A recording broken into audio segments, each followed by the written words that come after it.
So we are presently in Book 3 of Seneca's De Ira on anger. The alternative translation on wrath would be pretty reasonable, but I prefer the translation on anger of this title. Now, I think in this video we'll briefly look at more from the, well, I guess we could still call it the introduction. We're still in the introduction to the text by Seneca. But specifically, let's look at his initial response to Aristotle. In particular, I think we're going to be looking at sections 03 and 4 of the text, and in this handy Oxford World Classics edition, that's pages 20 and 21. With any luck, I can do this video a little more briefly than the last one. I spent something like 14 minutes just trying to introduce the text and say something about sections 1 and 2. There is no doubt, you say, that such a force is considerable and deadly, so show how it can be remedied, says Seneca. Seneca says that his reader, specifically his brother Novatus or Gallio, there is no doubt, you say, says Seneca, saying that Gallio might say, there is no doubt that such a force is considerable and deadly, so show how we can fix anger, he says. But Seneca is not ready to just jump into the treatment for fixing anger. Aristotle stands as the defender of anger, he says, and forbids that it be cut out of us. It is, he says, the spur to virtue, and if the mind is robbed of it, it cannot defend itself, it becomes lazy and indifferent to great endeavors. Aristotle does not say anger is all bad, and there can be a proper use of anger. Now, I think at this point I am not going to go into any detail. My marginalia, I have a note in the margin. Oh, never mind. I was misreading my own note. Problem solved. Okay, I'm not going to go into detail here on what Aristotle says that Seneca is referencing, but let me quote this thing, or reference this passage in Aristotle that I actually do have in my head. I think I can get this right. It'll be paraphrased or misquoted. In fact, I'm remembering it from that old Odyssey movie.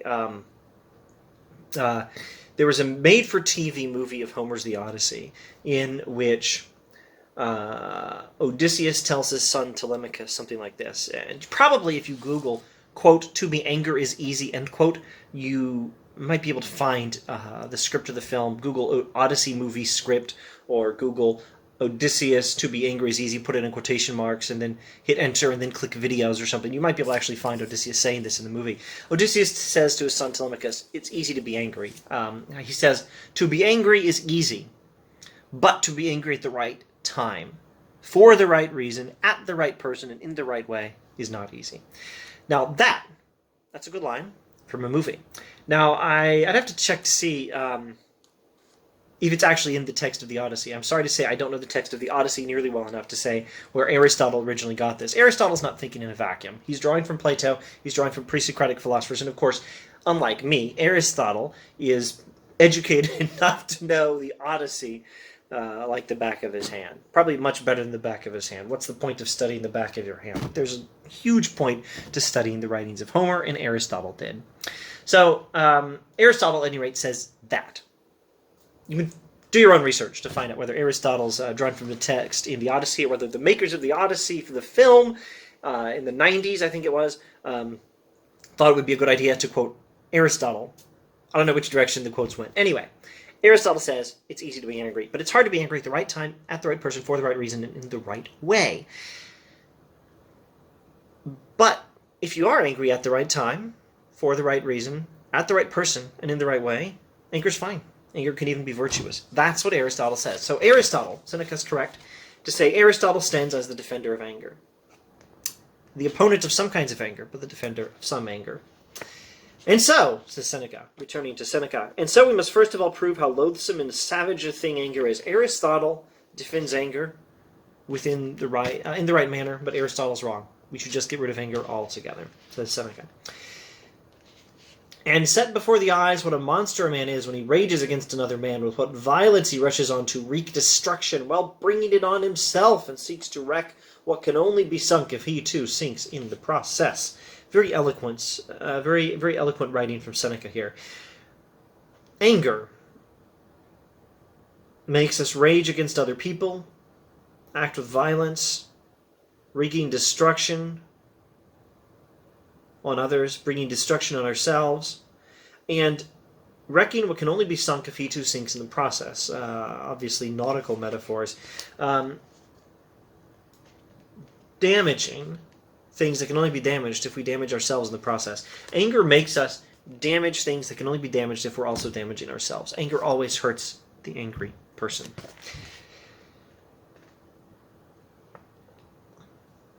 So tell me, will someone call a man sane who, as if caught up in a tempest, does not walk but is driven along?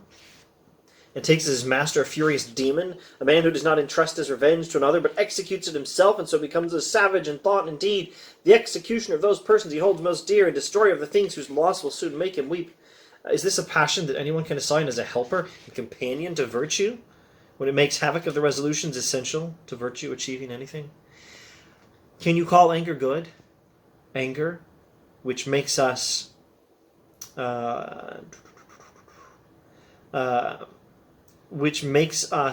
slave to, well, a furious demon.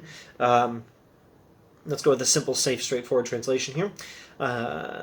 Anger makes us slave to a furious demon. Anger is the furious demon. Anger is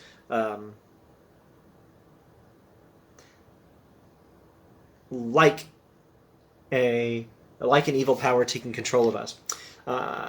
Can you call a person sane who, as if caught up in a tempest, does not walk but is driven along, and takes as his master a furious demon?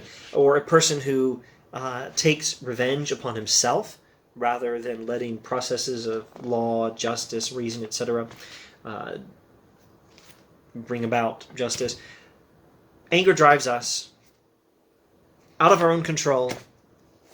Anger drives us to try to take revenge rather than to allow proper procedures of law and justice establish what is right. So anger is bad. Anger is never beneficial. Let's find this bit I've highlighted. So that no one may be deceived into supposing that there is any time, any place when anger will be of benefit. Its unbridled and deranged madness must be revealed. And it must have restored to it the equipment that is its very own goal, the horse of torture, the cord, the jail, the cross, the fires that encircle live bodies buried in the ground, the hook that drags along corpses as well, the different kinds of chains and of punishments, the tearing of limbs, branding of the forehead, the pits where monstrous beasts prowl. Let anger be set in the midst of these implements, uttering a terrible and horrible shriek, more loathsome than all these instruments that let it vent its fury. Anger that causes all of these terrible things must itself be terrible. Anger is never beneficial. In order to understand this, we must understand anger is what causes all of these problems. Although in other respects there may be doubt about anger, no other passion surely has a worse expression, the one we've pictured in the earlier books. One moment rough and fierce, then pale when the blood has flowed back and been dispersed.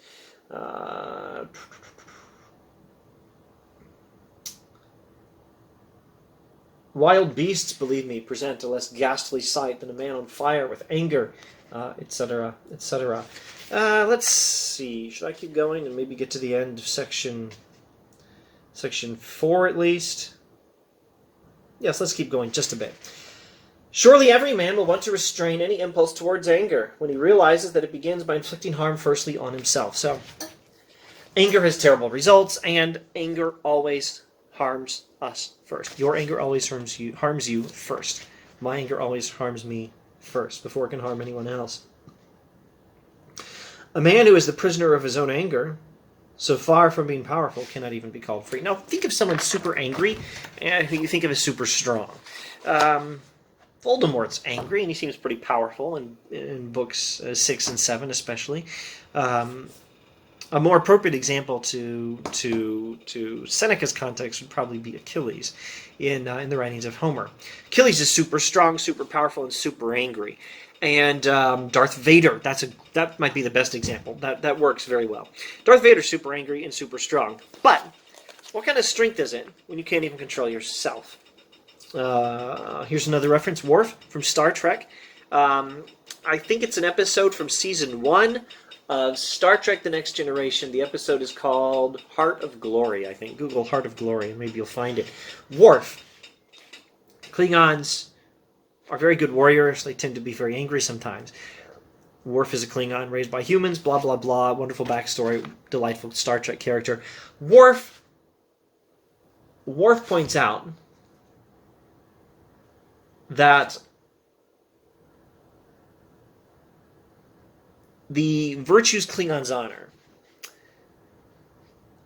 like victory and glorious battle and that sort of thing, they're no good without duty, honor, and loyalty. Without duty, honor, and loyalty, says Worf, a warrior is nothing. I've probably talked about this on some other video on this channel. Yes, I'm almost certain I have. Sci-Fi and Philosophy playlist a couple of years ago. Worf says you have to be able to control yourself first, and you have to be able to make. You have to be able to have all expressions of violence submit to other virtues. Duty, honor, loyalty is the list Worf gives, as I recall. This one reminds me of this passage in the book of Proverbs in the Old Testament. I might quote this, I might paraphrase this, and if I'm quoting it, I'm probably quoting it from the ESV translation. Better is he who controls his temper than he who takes a city. To be able to conquer a city in battle is less good than being able to control yourself, especially your own anger. So all these themes converge, although technically Worf is totally okay with anger, right time, right place. Worf is more like Aristotle. I think the book of Proverbs is more like Aristotle in this respect, or maybe we should say Aristotle is more like the book of Proverbs in this respect. And Worf is more like the book of Proverbs in this respect. But a lot of themes converging here. Seneca says, if you're a prisoner of your own anger, you cannot even be called free. And Seneca seems to think no one has anger without being a prisoner of it. What you say, now section 5, bottom of page 21 of this edition, what you say is the point of this, so that no one may consider himself safe from anger, since it summons even men gentle and peaceful by nature to acts of cruelty and violence. What's the point, Seneca has us ask, or imagines Galileo asking, what is the point of all this talk about anger and all the bad consequences of anger and how anger makes us prisoners unable to control even ourselves? Anger takes away freedom. Anger causes all these terrible things, etc., etc. What's the point of all this? So that we can all know that none of us is safe from anger.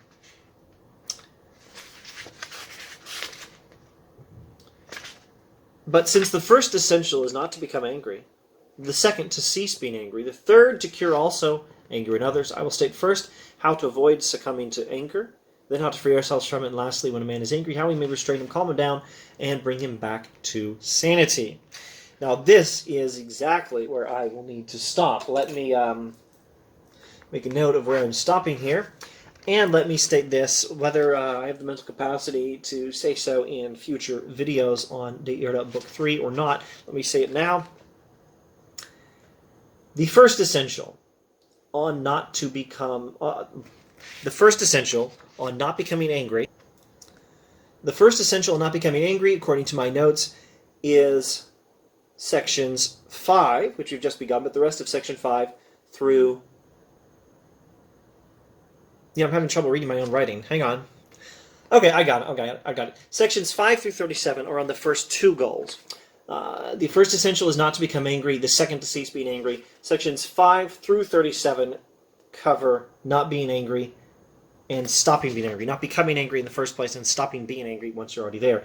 And then sections 38 through the end of the book will deal with curing anger in other people. Now, we may not follow any kind of systematic analysis of this in these videos.